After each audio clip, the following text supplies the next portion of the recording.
नाही म्हणून जगतोय, मार्ग संपत नाही म्हणून चालतोय.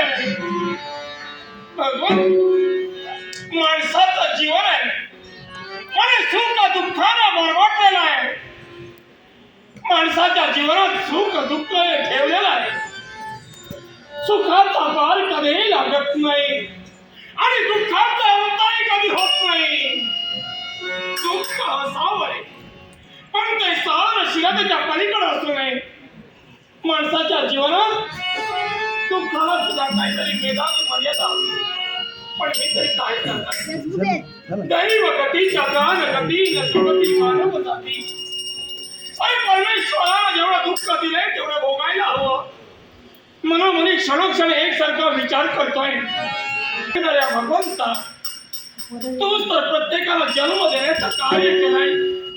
मग या जन्माचा मी अनाथ तरी का करावा? नाही, परमेश्वरा चित्ती असू द्यावे समाधान. समाधानीच मी आहे. नाही मी दुःख करणार, कारण दुःख करता करता बोलता शब्दकोशात शब्दच उरलेले नाही. विचाराचा कृत कळून पडल्यासारखा भास झाला. म्हणून माझा जन्म झाला. जन्म देणारी माझी मातृदेवता, त्यांची थोर इच्छा होती की आपला बाळ माधव नक्कीच कुणीतरी मोठा होईल. या विश्वास स्वतःची ख्याती कीर्ती हवे. पण नाही, परमेश्वरा माणसाच्या अपेक्षेप्रमाणे घडतं असं नाही. परमेश्वराने नेमकं काय घडविलं असेल?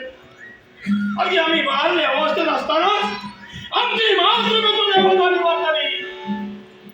त्याच वेळी एकाएकी पडलेला माधव दुसऱ्याच्या दारोदारी फिरून दोन वेळची उपजीविका साधित असतात.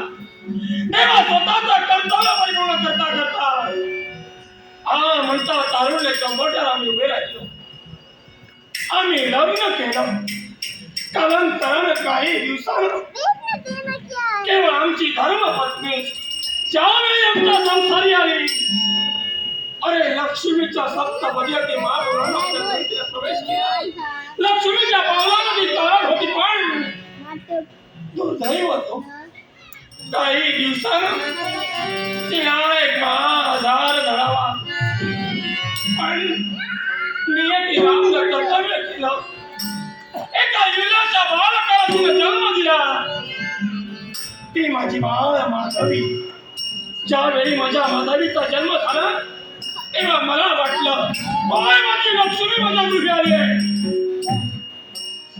साऱ्या दुःखाचा विसर पडल्याचा भास झाला.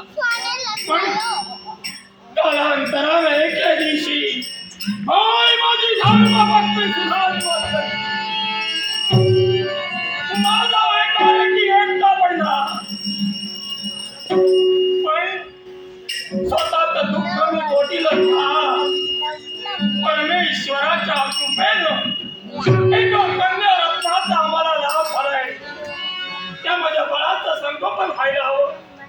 आणि म्हणून त्या क्षणापासून माझ्या माधवीची बापाई मीच आणि आई मीच झालो. अरे माझ्या युगाच्या माणसासाठी माझ्या दोन हातांचं पाळणं केलं. रात्र रात्र जाऊन गाई गाऊ लागलो का तर माझ्या बाळेला गाढ निद्रा यावी. म्हणता माझ्या पाणसाला पाण्यात ठेवून दोन जीवांची उपजीविका व्हायला हवी. याच गोष्टीचा मी विचार करू लागलो. काही वर्षात माझं पाणस नसत असं लहानच मोठं होऊ लागलं. अशी तशी मला त्या ठिकाणी अपेक्षा वाढू लागली.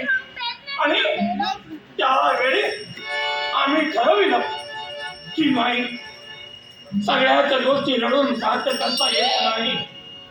माझ्या बाळेचं जीवन घडायला हवं आणि याच्यासाठी आपणही कामार कष्ट करावे असं वाटलं.